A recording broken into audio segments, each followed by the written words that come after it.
This is PopXcast, where science fiction meets pop culture. PopX is not affiliated with, nor endorsed by Lucasfilm, Walt Disney Pictures, Marvel Entertainment, DC Comics, or any other mentioned franchise or brand.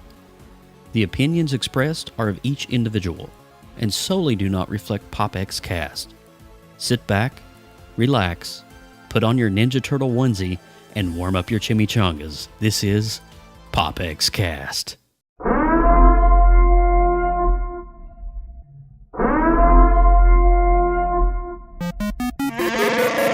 You are listening to PopXcast, where science fiction meets pop culture.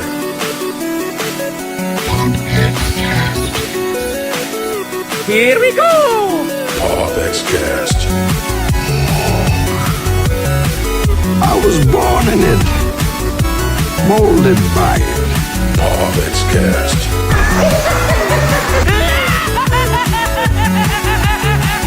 No strings on me. Autobots, transform.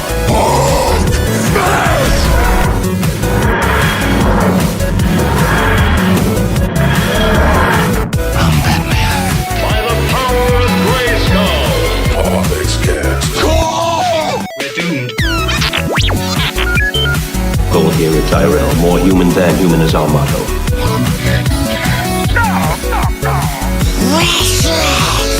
Here's Johnny. Never had a pet pony. Hasta la vista, baby. PopXcast. Captain's log supplemental. Negasonic Teenage. What the I am the one who knocks.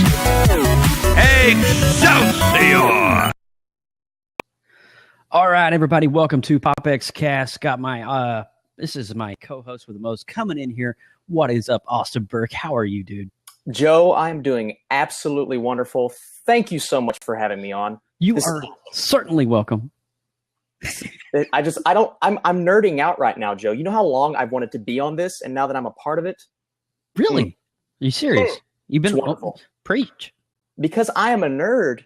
You know this. I am a nerd since birth. Okay, I have been a nerd my whole life. See, I don't know what you're talking about, this nerd thing. Continue. Dude, this is my forte, okay? All of this comic book, this gloriousness in the background here, this is what I've been bred upon, okay? This is how I've been raised. Yes. So you've been raised in the... Now, I got to ask you, man, this is your first time on PopX. What got you into comics and superheroes and Marvel and DC and all this stuff? Dude, here's the thing.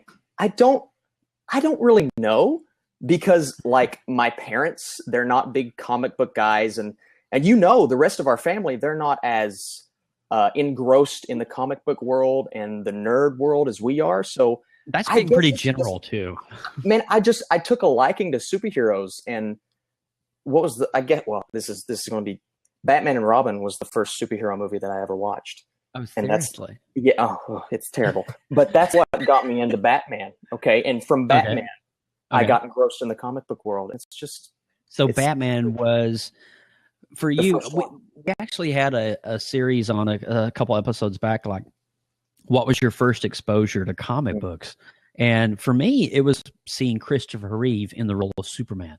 Yeah, and for you, it was seeing Batman. It's Batman, dude. He's always been my favorite. So you saw the film before you read the comic, right? Oh, yeah. Okay. The films, I never was really into comics. Yeah. Until I got my later stages of high school, and then I started reading. I started with Batman, got into the DC world, and then from then on, I started seeing the Marvel movies, and I'm like, oh, okay, I need to start reading some Marvel comics. So now I'm still a DC guy in the comic world, but I'm still invested in both of them. Okay. I got you. It makes a lot of sense.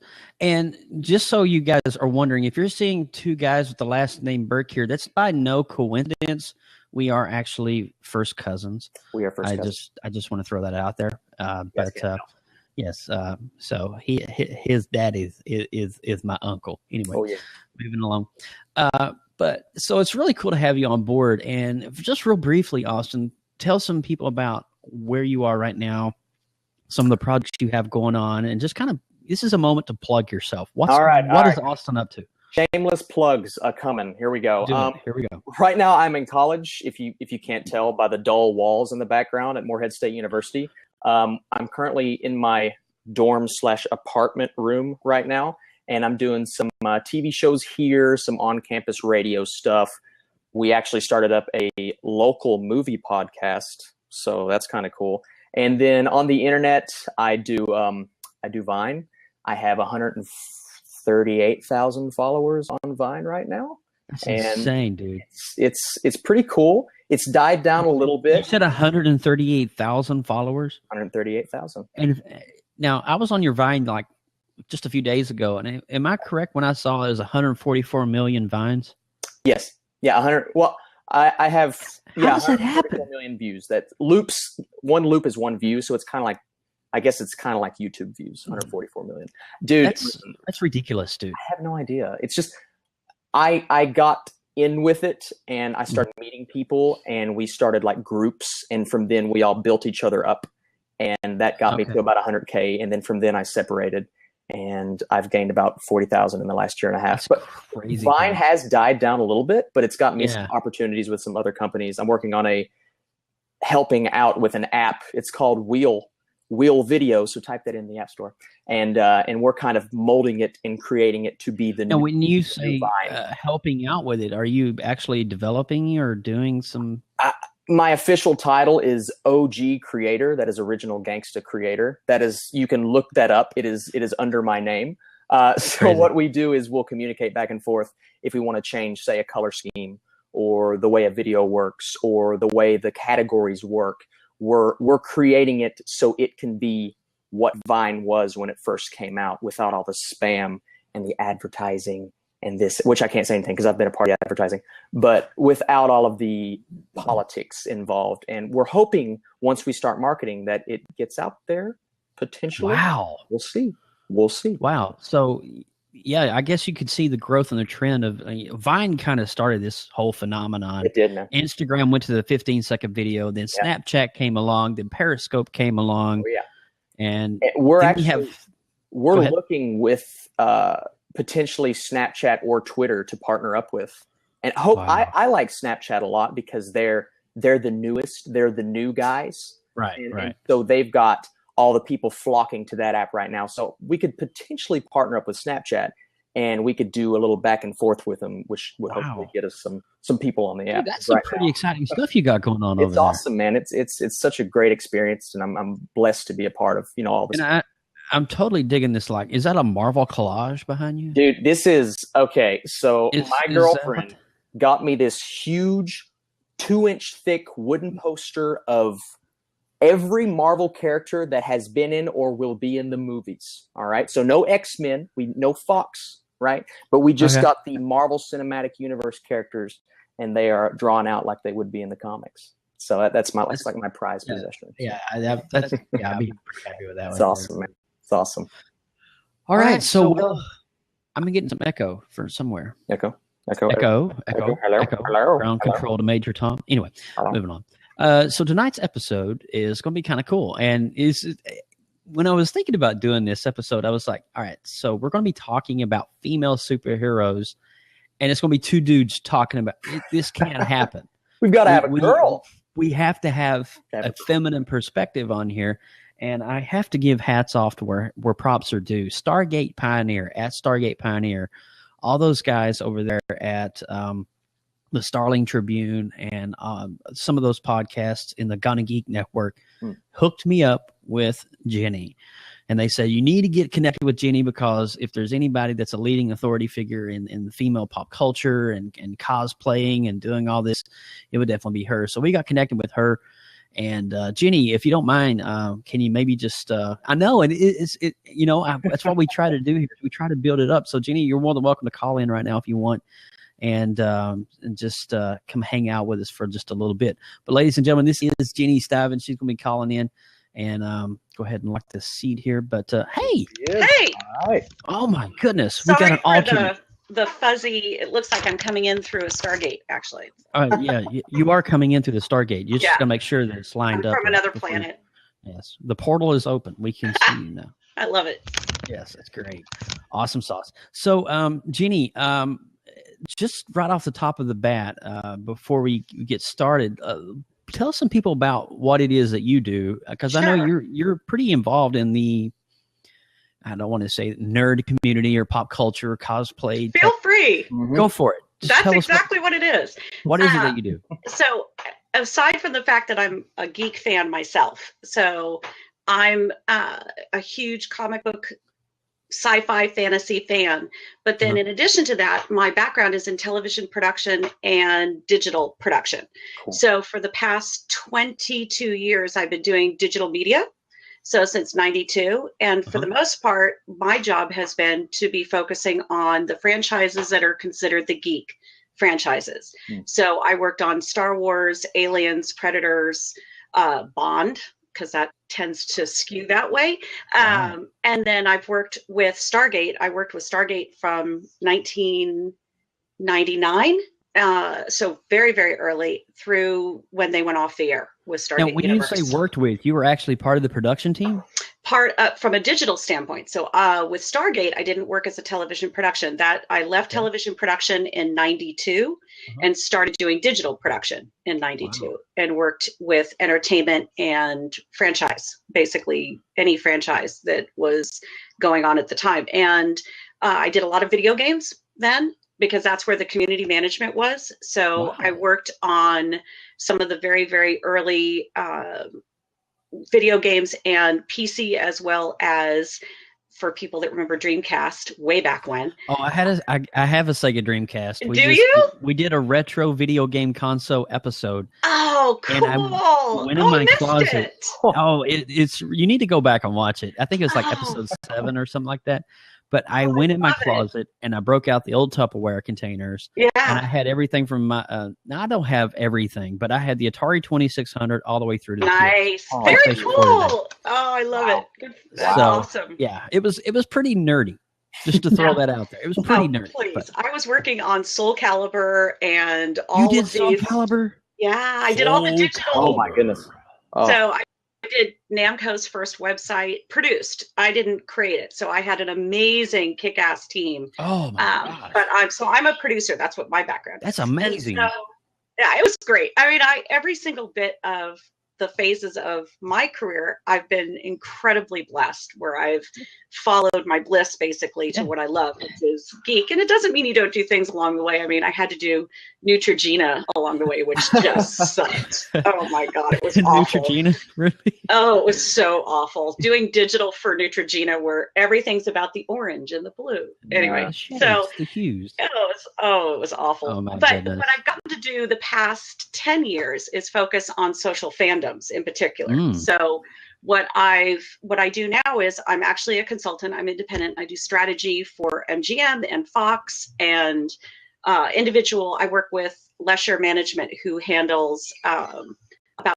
500 talent, and a lot of them are YouTube creators. And so what we do is we look at how can we connect social fandoms with the studios. And in particular, my area of expertise is to make sure that we're feeding the fandom correctly, because a lot of what happens is it becomes all about the sell, as opposed to creating really great content to keep that community, spend the time with them, and sustain that community, because they'll be fans for life. They will come with you all along the way. And I've worked with Disney and all of these guys to try and do a better job of serving the fan. Wow. So that's what I do right now. And on that note, keep you right there for a second.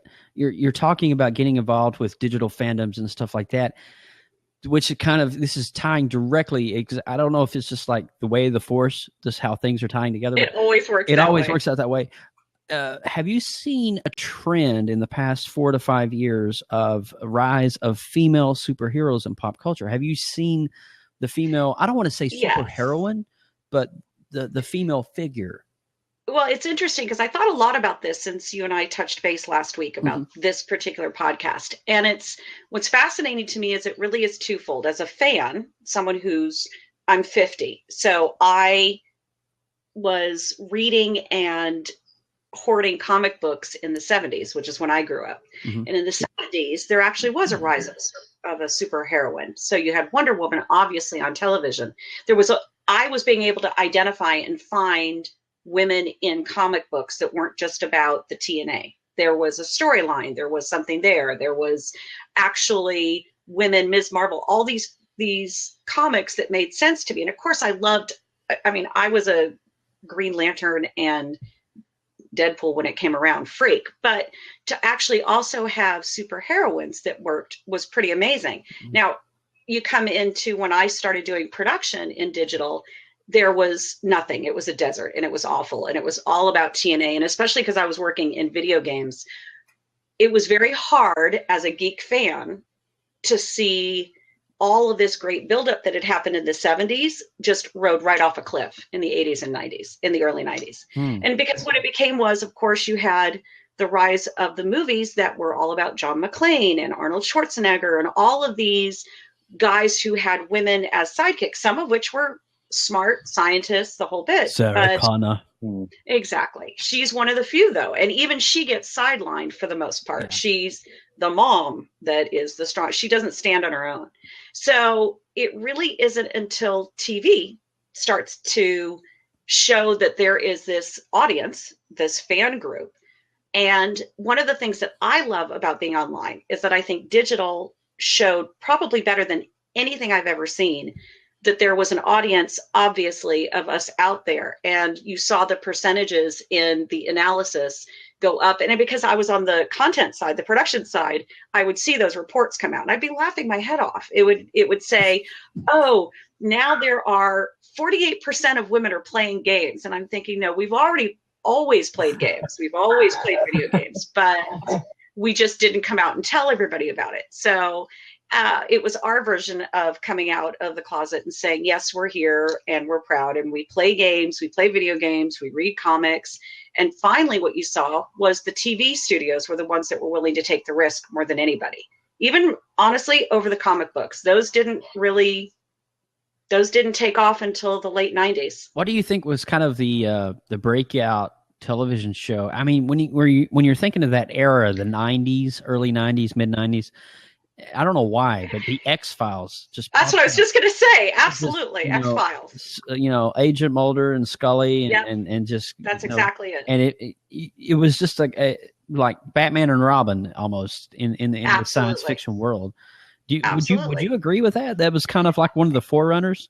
And I was literally just going to say that. And one of the reasons that it's not just a forerunner from a television standpoint, which again, you reach an enormous audience with television that you don't reach somewhere else.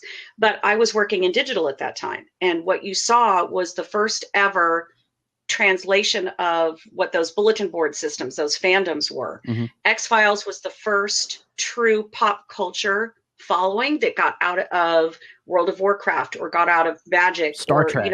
Star Trek or Stargate for that matter. Stargate was with Gate World was probably the first, but X-Files in terms of an actual pop culture phenomenon was the first that had a fandom following digitally that the studios paid attention to.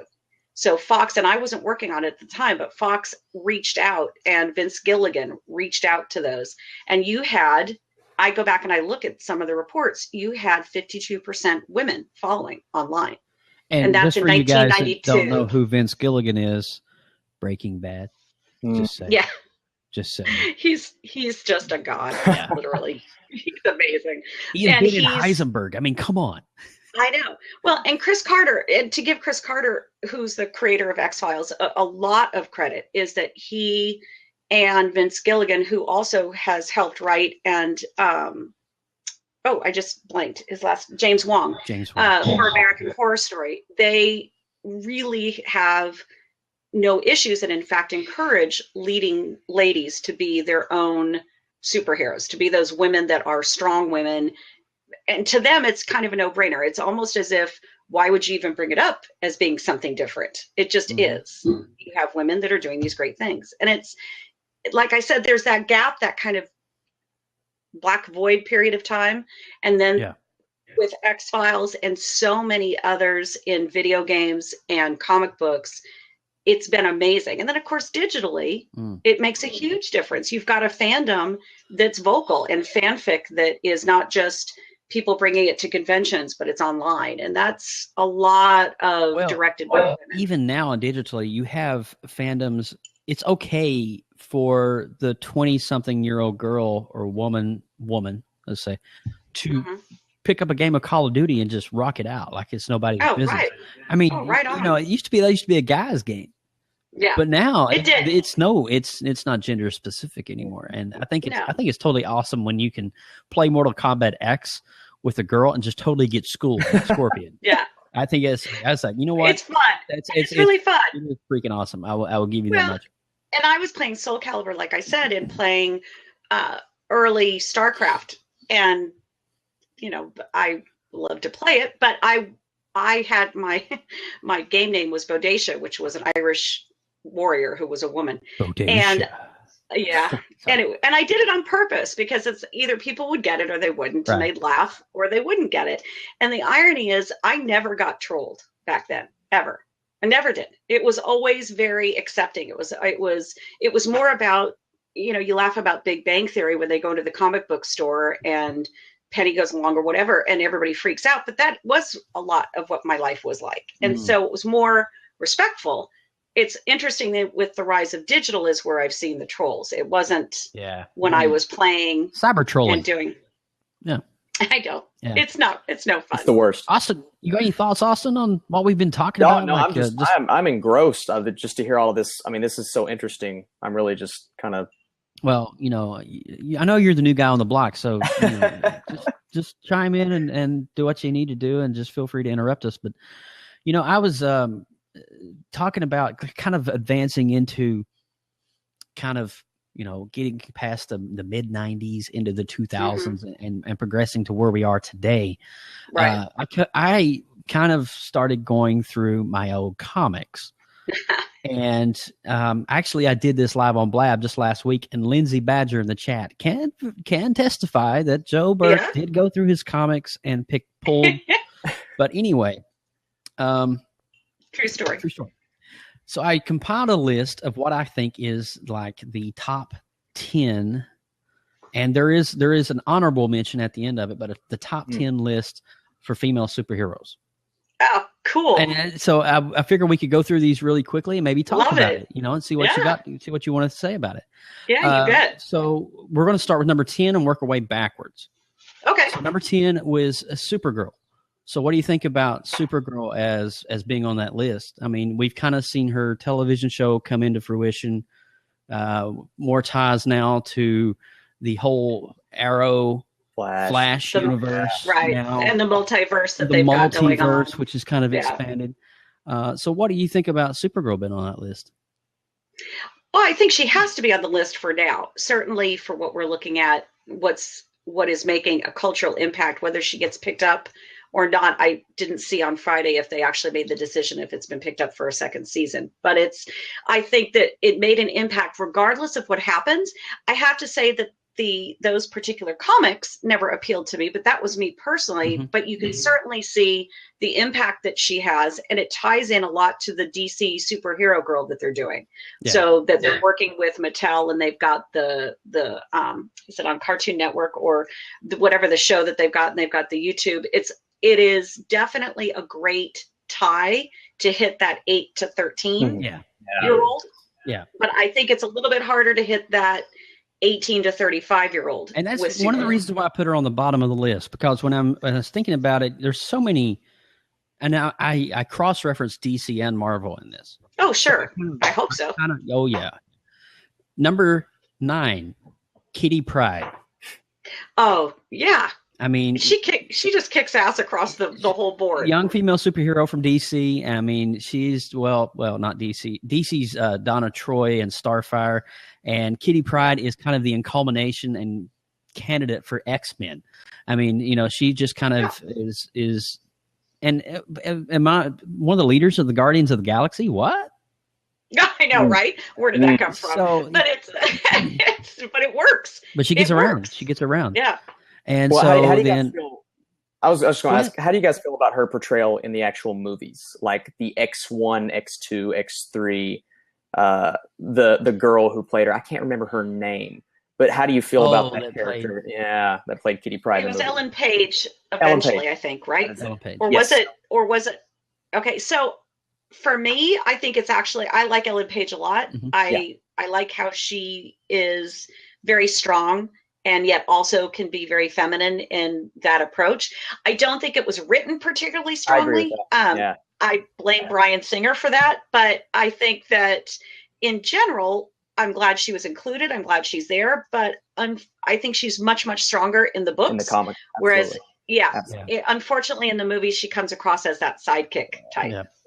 Yeah. Moving on. So we got Supergirl Kitty Pryde, and at number 7 slot, the Black Widow herself. Wow, and you think about Black Widow. I mean, obviously we have a Civil War coming out in just like a week and a half. She's been a huge integral part. She was first introduced in Iron Man 2, I believe it was, and just her role has just been more dynamic each movie. And so I think even in the comics, as Nick Fury's kind of henchman, this has been a dynamic role, and it's really interesting to see that, and it's cool to see how they have included Black Widow as an integral part of the MCU Avengers universe. Mm-hmm. I think Scarlett Johansson brings a lot of strength to that character, because everyone that I know around me that goes to college and stuff, they could all tell you who Black Widow is because of Scarlett Johansson and the way that she plays that character in the movies. So I think, to me, she is the perfect fit for Black Widow in the MCU. Oh yeah, I agree, and I think it's going to be tough to find anybody who's as strong as an actress. But also, she really did bring, because I love the Black Widow books, and I think that over the past 10 years, the storylines that they've given her have just gotten stronger and stronger. Yeah. There have been a few female writers that they've had write her story, which is very encouraging also, and it's and a few female inkers, which I think have brought a stronger feel, literally, visually, viscerally to her. And I think Scarlett Johansson does that, and I think that she's supposed to get her own movie. I think that's going to be a great standalone. I think that'll be very strong. Her storyline is fascinating, and she's got that good and dark side to her. Well, we kind of saw a little bit of that in Age of Ultron too, when she was in the house, for training and stuff like that. And I just think it's awesome. And coming up on number 6 on the list is, and now this is somebody who's kind of starting to get a revamp now that Marvel has ended with the Secret Wars, and we've got the kickstart, the restart, the reboot, the She-Hulk. And so I think honestly, I think there's a great tie-in there, because they have now included her. I actually, when I was in my room this past week, pulled some comics just for reference purposes, and of course we have the one, the only Miss She-Hulk right on the front here, and I just pulled these just for show visual references. But this is A-Force number 1.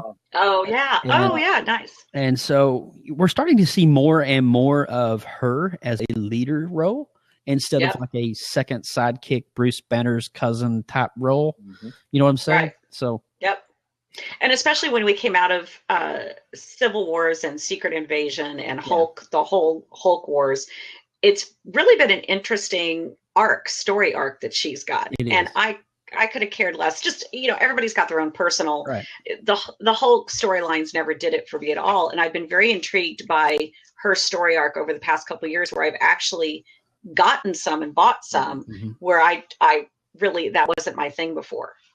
Well, so they did a good job getting my attention. And then you're not the only one, though. I mean, just look at the audience that they're appealing to, Marvel in particularly, with her and rebooting her. Well, I've seen some people online that are asking for a She-Hulk movie or She-Hulk. I saw that too. Movie. There was something going around, like something that people were signing, that people were asking for her to be in the MCU, which is awesome. Well, I only have one response to that. Shut up and take my money. I know.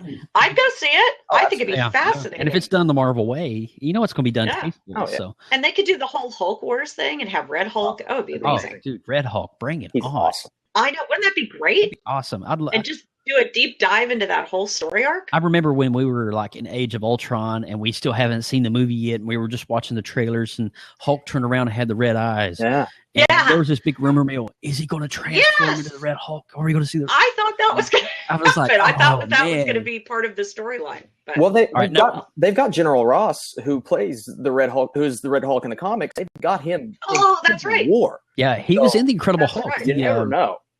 Not the Yeah, what that's is true. it? Not Eric Bana. Who was the other one? Edward Norton. Edward Norton. The yeah. Edward Norton Hulk. He was in that. So at General Ross. they could play towards that eventually. You never know. Oh, It'd yeah. be awesome. The Edward Norton one is the one they count as part of Phase They 1, count right? Yeah, and well, he's also that battle between him and Abomination Yeah. is referenced many times in the Daredevil Netflix And in series. Agents of Shield. Oh, that's right. I Yeah. forgot about that. Because it's in the reporter's back wall, the battle of. Oh, that's right. I Yes, totally Cookie. forgot about that. Yeah, Ooh, so- maybe we'll get it. We're geeking out. that'd be Oh my great. god, I love it. we're having dorks. Anyway, I know I'm All right. such a dork. number 5, the Wasp. Now we got Oh, introduced to her yeah. through last summer's Ant-Man, which was freaking amazing. Evangeline Lilly, man, she is Oh, awesome. I love her. I'm so happy for I her. love her to death. yeah. She's a great I actress. mean, you get Hank Pym, and you just hit, that was his wife, who Yeah. was the Wasp of the Golden Age, Right. as we saw. Right. And Hank Pym was the Ant-Man of the Golden Age, and I Yeah. just loved how they tied that in. That he was in World War II, and he Perfect. was working in the background. Yeah. Nobody never knew a thing about it. Yeah. It was just In like the that's Cold so War? cool. Yeah, that- It was perfect. Isn't that It was great? perfect. And I love that they took that Scott Lang, that they were able to do that very, very smoothly. Mhm. Plus, in a million years, I would not have thought Paul Rudd would have been the guy, and he couldn't be more perfect. nailed it. Perfect. Nailed it. And they're good together too. That's right, There's yeah. a great chemistry there. Sometimes it doesn't work. We put up with it because what the hell? But I think Evangeline Lilly, she just makes a great Wasp. I love I it. think, and I've said this before on previous podcasts. When Marvel Comics, MCU actually goes into casting someone for a role for one of their big characters, they get someone that was born to play the role. Everyone. Everyone. Robert, Robert They- Downey Jr., Chris Evans, Chris Hemsworth. Phenomenal job. I mean, and then Yep. even right down to the Wasp and Ant-Man, the whole Ant-Man universe, and just where Yeah. we're going with that. I think that it even Fox's X-Men. I think that they've done a pretty decent job in I agree with casting that. Storm. I think and they did stuff. they did a great job. I Yeah. mean, there are some that I think we all would. I don't think the casting was ever the issue. No. You really can't do better than Ian McKellen and Patrick Stewart No. and James McAvoy and Michael Fassbender are perfect as the young. I mean, they really have done a phenomenal job. And there. let's be It- honest, Hugh Jackman writing. will always be Wolverine. Wolverine. Oh, yeah. And on Period. that note, before we go to number 4 on the list, this was in my list as well. And since Marvel has hit the restart button, we now have a protege for Logan himself. Yeah. The female Ooh, Wolverine has nice. now arose, Yeah. and so she has the same healing powers, but she has 2 instead of 3 Yep. claws. Yep. And so Which was interesting. it's That interesting. was So it's cool to see was old different. man Logan having a protege that Yeah. he's training up into that world. So that's kind of cool. Anyway, had to happen at some point. but yeah. And speaking of X-Men, we just hit about it. Fox, number 4, Jean Grey. Oh yeah. Eesh. You can't, Yeah. when you think of X-Men Yeah. and you think the Phoenix, I mean, Yep. I'll just drop the mic right there. Yeah. Well, the rumor is for the next, after Apocalypse, right? They've already done the Phoenix storyline. The rumor is Right. that Singer, since he didn't get to do The Last Stand, he's going to take that storyline and kind of redo it in the next movie because he's still signed on for another movie. So Yeah, and I heard the same thing. And of course, Fox, all the people over at Fox are just giddy about Deadpool right now. Oh. So even though, because it's coming out on DVD, so all my friends that are working on it are doing all of the digital DVD, Blu-ray stuff. But of course, they've got Apocalypse coming up, so the theatrical side is already looking ahead. It's almost as if, okay, this is in the vault, we're done, it's in the can, we've got the digital campaign to do, but we're looking down the road. Oh, yeah. And that conversation actually came up last week about whether or not that's going to happen, because she's such an integral character for so many fans. Oh, yeah. And if you really want to take an older, strong character, you can't do better than that. I don't think in almost anything, I don't even think Fantastic Four, I don't think there is Ms. Marvel, maybe. Yeah, I don't know. Yeah. And, you think of like Days of Future Past, how Logan, when spoiler alert, when time reset and he was back at the mansion and everybody was there and alive, and he changed the timeline. Right. So she opened it wide. Presumably, he opened it wide. She up. hasn't died. Spoiler alert from Last Stand. Yeah. So I think it makes, and it's not like they haven't done that in the books. Oh, they've done that many times, over and over, especially with X-Men. Nerdgasm moment. I just want to throw that out. Yeah. So number 3 on the list. 3. Batgirl. Really? Oh man! You laugh now, but when I give you the reason why she's an integral part, you'll get it.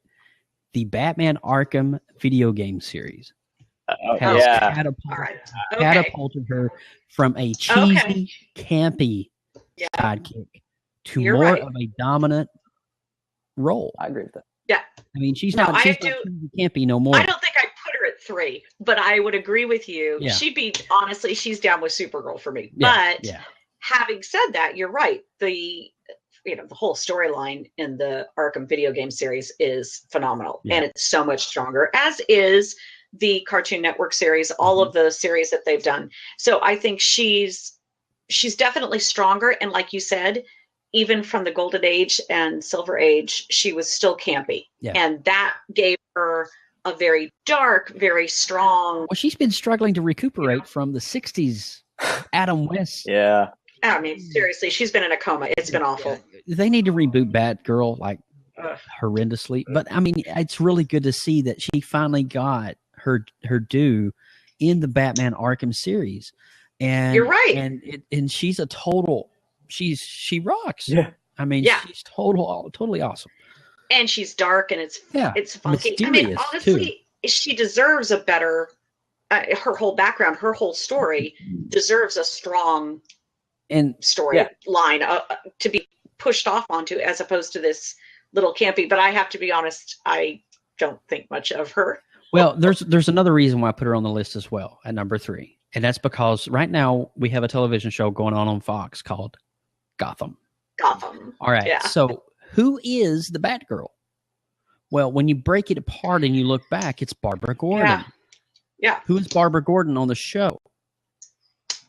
Oh, yeah, that's right. So, You didn't think about that, did you? Okay. All right. I'll just drop that little bit there for you. So we may get a revision. So it could go in a really strong, amazing direction then. It could, because Barbara now, as if you've not caught up with Gotham, I have been blessed to have been caught up with Gotham. Barbara has gotten out of the psych ward, has now mentally sane, is trying to do good, and is trying every way she can to try to win Jim Gordon back. And you can see that story arc, and obviously I'm sure everybody's waiting for the other shoe to drop. I just think that she's, between Arkham and Gotham, it's probably the strongest writers for that character that she's ever had as a character. Yeah. I'll give it that. Yeah. All right. So we're coming up on number 8 here. We have Sue Storm.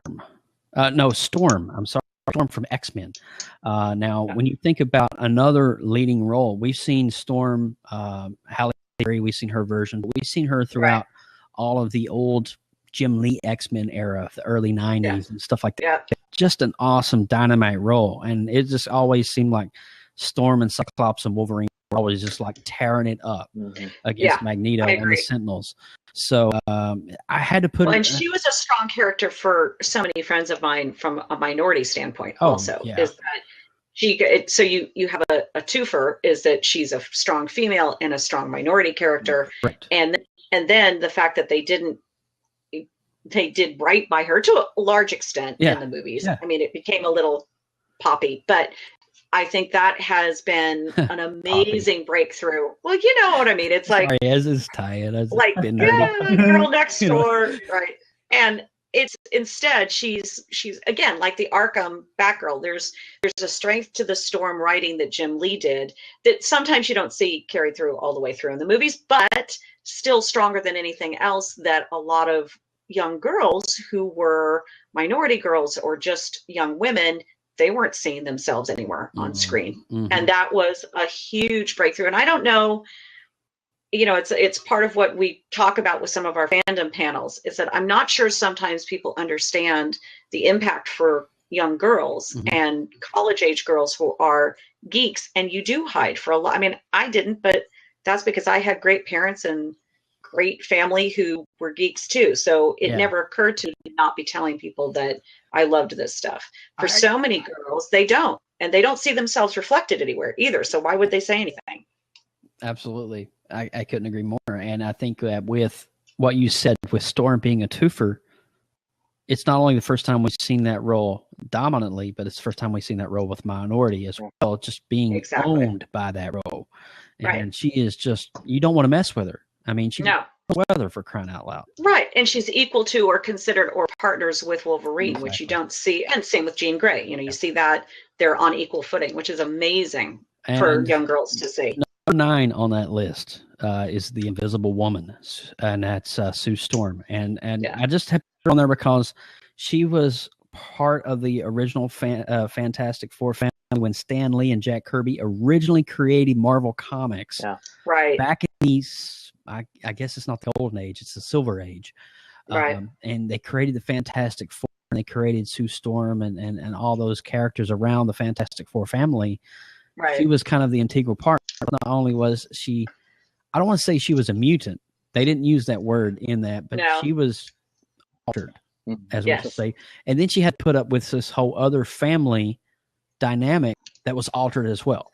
That's right. And so, and then she has this power where she could just control things invisibly.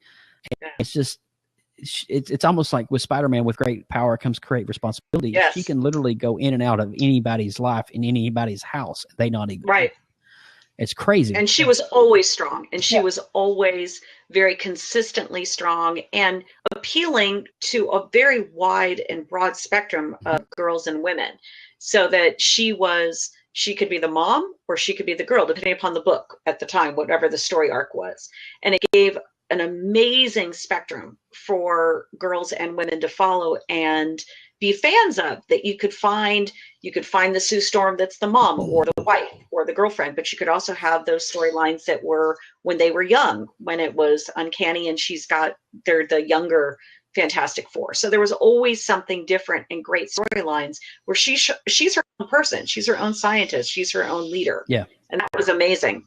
Well, and then right at the end of that list, I'm sorry, Austin, was you going to say? Oh, I'm just saying, here's the thing about Sue Storm. To me, this generation has we've not had a Sue Storm, right? Because we are the movie generation. And the way that she has been handled in both incarnations, just completely. It's not been dominant. Horrible. Yeah, it's not been dominant. Terribly. And we've missed out on what, back then people got from that character from the comic books. And it's sad. From the books. And if anybody from Marvel ever hears or listens to this podcast, this will be my hope for the Fantastic Four, that once that Sony releases the rights to that, please, and thank God they dropped Fantastic Four 2, because that was such a turd of a movie. Awful. I'm so sorry, but I mean, I had to say it. No, it really was. It was horrible, and I hope that at some point in the next 5 years or so, Marvel can get a hold of it and bring that movie and that franchise and reboot it back and do it justice. Do it justice, absolutely. And do it, and maybe even include it into the whole Avenger and just everybody. Well, it's owned by Fox. Yes, actually. Yeah. So I think the thing with Fox right now is because of the success of Deadpool, I think and X-Men, there's some hope because of Sony releasing Spider-Man to Kevin Feige and what they've done. A lot of what I hear over at Fox is that there is definitely okay, we still didn't get it right, but we're not giving up on this, and we're going to work with Marvel on this. So there's a lot of, just so you guys, there's a lot of good, positive talk. They're just as disappointed and they're just as frustrated that it didn't go well. Yeah. There was a lot of hope with that, and it happens. Yeah. You see something, the script was really good, and Miles Teller, all these guys that worked on it so hoped for it to be really good. Great actors. And I actually don't think they cast poorly, but it just didn't click. And sometimes that happens. And just so you know, there is a lot of positive thought because Deadpool and X-Men have been so successful that and Sony's going to work with Marvel. There's a lot of good thought about what can happen in the future. Yeah. And we hope that they can just take it like they have with X-Men and just, when they got done with the X-Men trilogy, what did they do? Well, they started this whole pre-trilogy. Yeah. And started evolving into the old trilogy. And now we've got the old trilogy and the new trilogy and everything. It's just like, what? And it's fun. So number one on that list is Wonder Woman. Obviously, finally, we have the Amazonian herself coming, and we saw her in this, I guess this past Batman versus Superman. I was going to say this summer, but I guess it's winter or spring or whatever. Yeah, whatever it was. But we have Diana herself, Wonder Woman, finally getting where justice is due, finally getting that cinematic role, and just being a total awesome warrior on and off the screen. I mean, that's just awesome. Absolutely. And I think the casting role for that was just on point. Oh, yeah. I do too. Yeah. I mean, Gal Gadot, I think there's so much about her. She's a smart, sophisticated actress for one thing. So you weren't going to go wrong in terms of someone who actually pours a lot of herself into her work. And so she spends a lot of research time on what she does.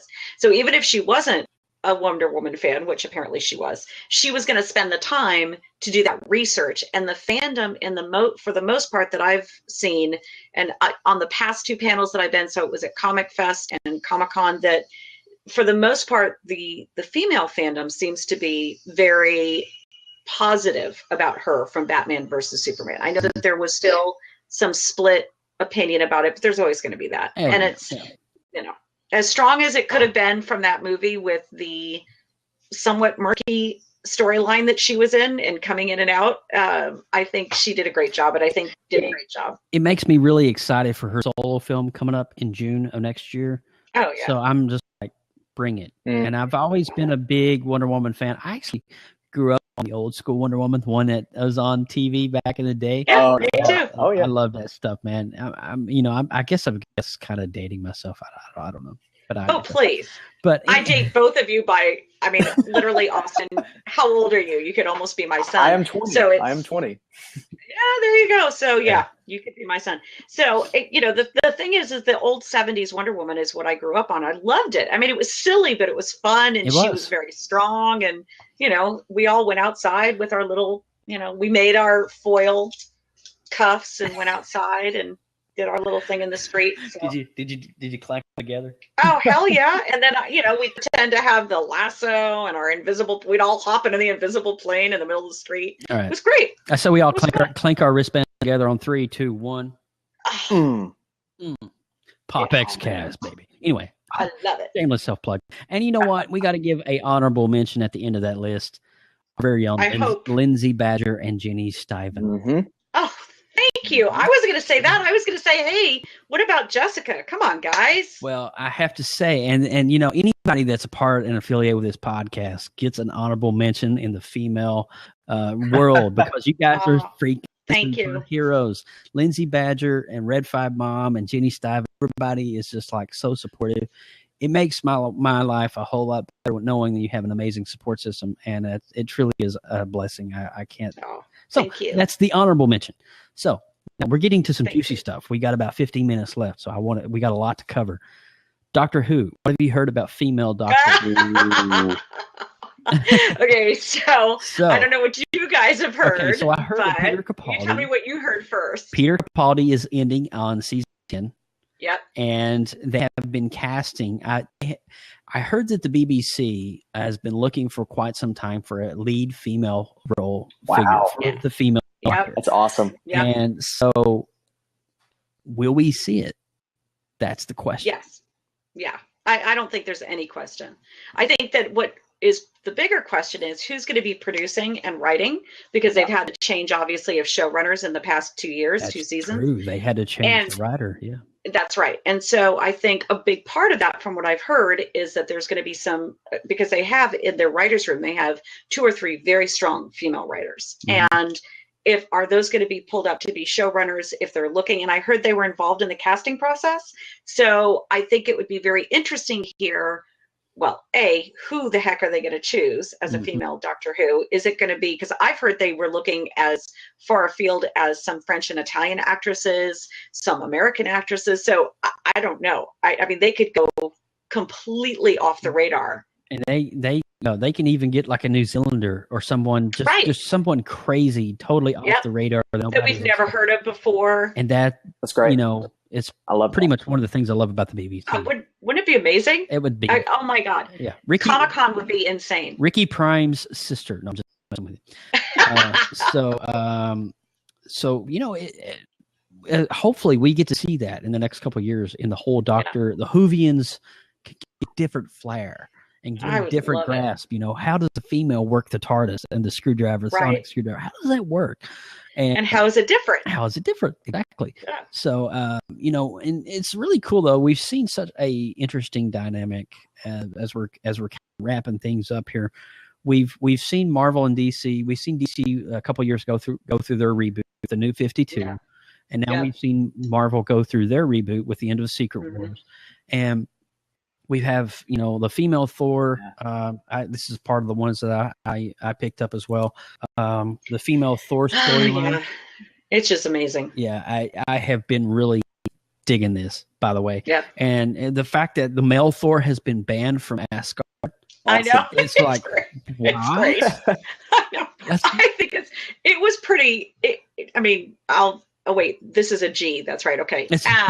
So it was I was going to say something else. It's okay. A pretty amazing. It was a ballsy move. And I was using that actually to be a pun, that I couldn't believe that they did that, because let alone they did a female Thor, which obviously is my avatar. I was floored that they then went so far as to ban Thor himself, essentially. Son of Odin. In the storyline. Frankly, I think it was brave. It's unfortunate that I even have to say that in this day and age, but it was. And it kind of works, to be honest with you. It does, and I haven't seen a lot of kickback on it. It's been pretty supportive. You probably won't, because, I mean, that role, whoever the hammer selects and whoever Odin chooses the hammer to belong to is ultimately, it doesn't have to be Odin's son.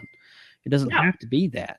And so I think with that dynamic going forward, we may actually, in a point, next 5-10 years, see a female Thor don the cinematic universe screen. Oh, it'd be so cool. On that note, speaking of reboots, female Star-Lord.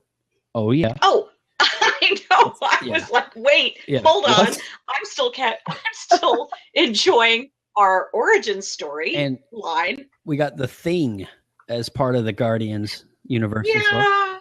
I'm not. I don't know about that one. I'm on the fence. And this has been one of my favorites. It's kind of when you go to a comic shop, you easily may overlook this one. I encourage you don't. Hawkeye. Oh yeah. And so have you read it? It's amazing. Yes, I read this, and I really think that it's awesome how with Wolverine he's got the young protege, and with Hawkeye he's got this young protege, and they're all part of under their wings. And they're bringing them up in a new generation of a warrior. Cool. And I just think it's awesome. It is. And we just have to be careful. The only thing I would say is that you need to be careful that it's not forcing a storyline to have more women superheroes. That's the only thing I was going to bring up as a cautionary tale, is that you don't want to end up forcing it to such a degree that you end up with a backlash, not just from a male audience, but a female audience, which feels like it's just, oh my God, we have to have female superheroes. Let's create something. Let's make it up. Barbie's a superhero now. You can't. It has to be natural. Now, having said that, we've had more deaths and reincarnations and, oh my God, storylines that make no sense whatsoever in any of the superheroes or X-Men or Deadpool. Anything that we like and we follow has had some of the most ridiculous soap opera storylines you've ever seen in your life. So I get it. But I just, as someone who is a woman and in this business and a geek fan, I would just say that, like Jessica Jones, these are natural storylines. These are not pulling it out of their ears, making it up, forcing a square peg in a round hole. It's actually a natural progression that makes sense to the existing universes. That's when I really dig it, is that it's something that feels like it came out of the existing universe. It was more like, oh, wait a minute, this makes sense. We can do the great storyline. That's when I really like it. Even female Thor. I'm just saying, I think we could just drop the mic on what you just said. Dang. I mean, dang. Preach, girl. Can't follow that up. Oh, I probably did too much of that. Sorry. No, that was awesome. That was like, I was sitting there like, wow. Austin, you got anything for Jenny before we let her go? No, you kept mentioning Jessica Jones. I'd like to hear your thoughts on Jessica Jones, the Netflix series. Oh, I think it kicks ass. I love it. It's dark. I like it is more than season 1 of Daredevil. And I agree. Totally agree. Season 2. It's phenomenal. She is fantastic. It is so good. It's funny. It's dark. Dark doesn't have the other reason I like it, and I think Daredevil struggles with this, is that the actress has a particular style to her that's a bit of a smartass, and so it allows it, even though it's dark, to be funny at the same time. Mm-hmm. And she's talked about the fact that she's contributed to the scripts, that she's tried to make it be more natural to how she would talk, to what she would say. And so Kristen Ritter and she's very smart. She's produced shows in the past, actually with Fox, and I worked with her on a couple of shows, and she's just very smart, very funny, and I get lost, and that's what you want. When I'm watching it, I get lost in it. It's no longer the actress and the storyline. I'm following Jessica Jones. I rarely rewatch shows, and I've rewatched that entire series just because. Oh my God, I agree. Fantastic. She's so good. Yeah, and so good. There's a wonderful Doctor Who correlation with Jessica Jones. If anybody had noticed that Kilgrave is one of the former doctors. I know. I know. I know. And when they revealed it, I was watching with a bunch of friends, and we all started screaming. Yeah, it was just like, could they not have gotten better actors for one this of show? the best Marvel villains, period. Kilgrave is just absolutely phenomenal. Yeah, creepy. Yeah, yeah. He's awful. The Purple Man, I think, is what they refer to it. Yeah. But fantastic. Wow. And when we see Jessica Jones in the new Cage coming up in September, that's a big one. I hope so. Yeah. I really do. It'd be weird if their chemistry was really good. Really good. Yeah. I'd like to see that. And that's saying it really nicely. Oh, I know. super clean and G rated, right? Oh my God, Jenny! I know. I'm looking down at the clock. It's like 4:10, and I'm like, oh my God, an hour. You guys are a blast. Thank you so much for having me on. It's been so much fun. This has been awesome. Thank you so much. Your insight, you literally made the whole podcast. Thank you so much. No way. No. It's so much fun, and thank you. I love it. And of course, I will be hanging out in future podcasts and seeing what you've got. You've got great themes. I love your podcast. Appreciate it. I really do. We're going to be doing a Doctor Who one coming up. Sweet. We're going to be interviewing the Blue Man Group. No way. Are you serious? Yeah. So we got some pretty cool stuff. Some awesome. comic book store owners. We're going to be talking to some people from The Walking Dead. When I say people, I mean actors. Yeah. Nice. So we got some cool stuff coming up. So it's going to be really fantastic. Awesome. I love it. Well, hopefully I'll see you guys. Are you going to be out coming to Comic-Con at all? We'll be at MegaCon, but I don't know if we'll be out in the West Coast side. Okay. Well, hopefully I'll see you guys at one of the cons. Unless my rich uncle gets out of the poorhouse. Austin's thinking, well, that would be me too, then, right? I wish that. Rich uncle. We need to have that conversation with Uncle Louie, don't we, Austin? Exactly. Anyway. Exactly. Oh, and I just lost my light, so that I guess is my clue to go. That's your cue. That's it. You take care, girl.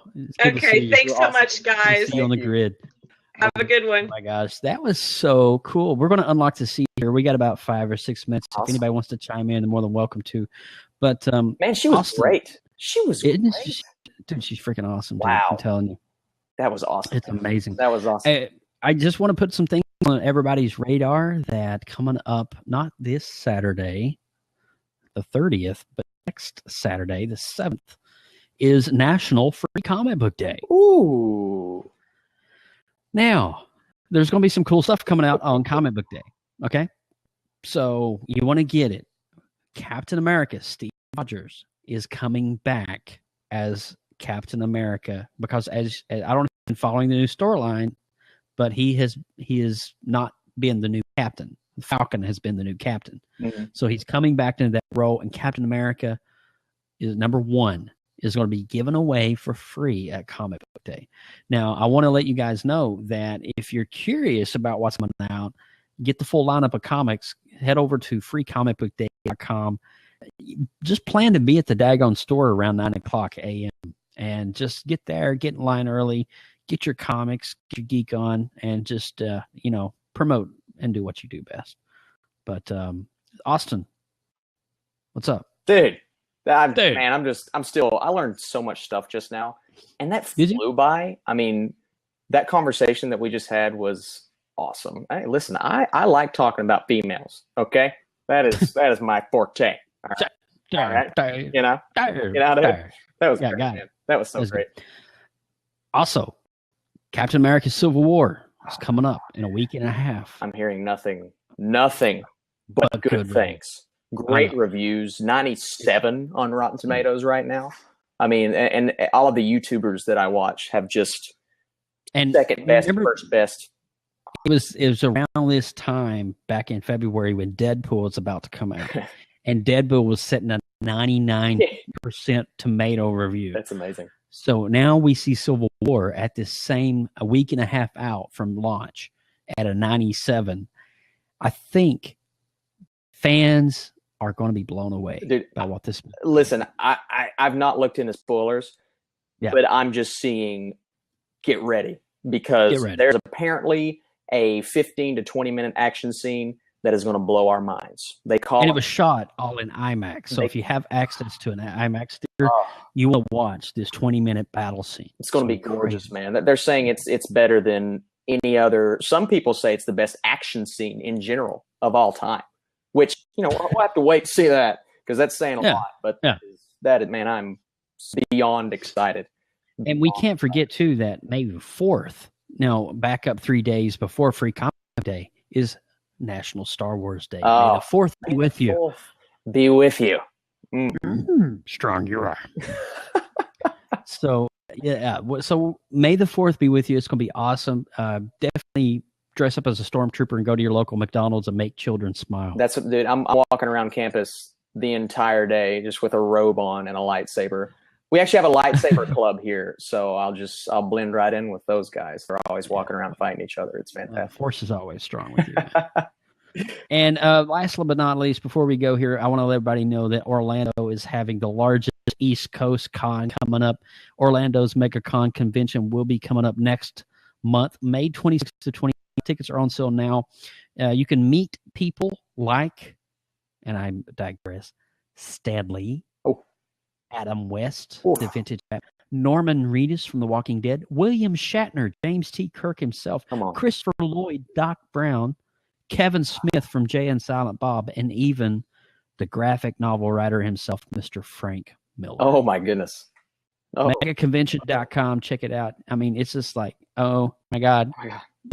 If this was Jock and Nerd, it'd be like, Geek Boner. Anyway.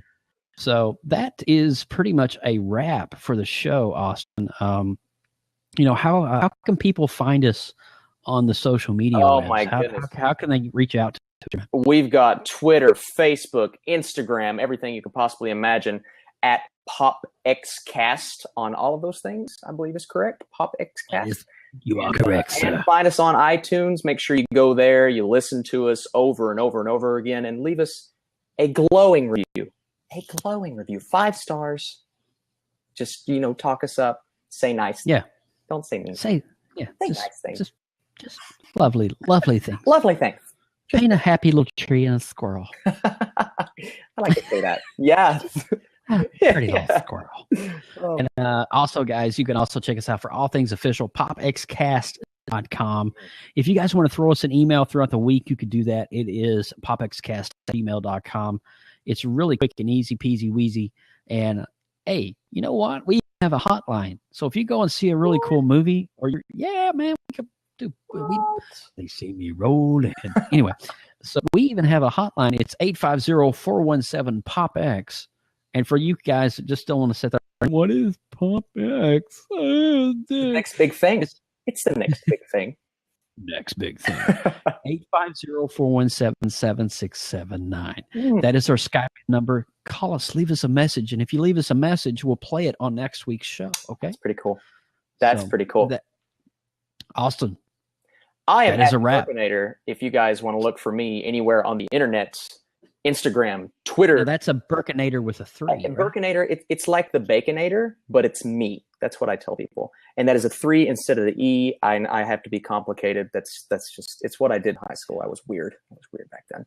The Burkinator. Or Austin Burke, if you have Vine and you just get bored one day, just find it. It's embarrassing, but find me. Your YouTube channel, you're going to be on YouTube as well. YouTube channel, Austin Burke, and I do movie reviews, and occasionally I'll do reaction videos because that's freaking awesome. You know. Awesome sauce. Welcome aboard to the PopX team, dude. Thanks so much, man. I've had a blast, and everyone watching right now is absolutely awesome. Awesome. We'll see you on the other side. Remember, pancakes and PopX. It's the meal of champions. If you don't believe me, just ask your dietitian. We'll see you on the other side. From everyone at PopXcast, thanks for listening. Be sure to give us a 5-star rating over on iTunes and subscribe for more great content. Drop us an email, popxcast@gmail.com. Follow us on Twitter, Instagram, Facebook, Blab, and YouTube at PopXcast. Get your geek on.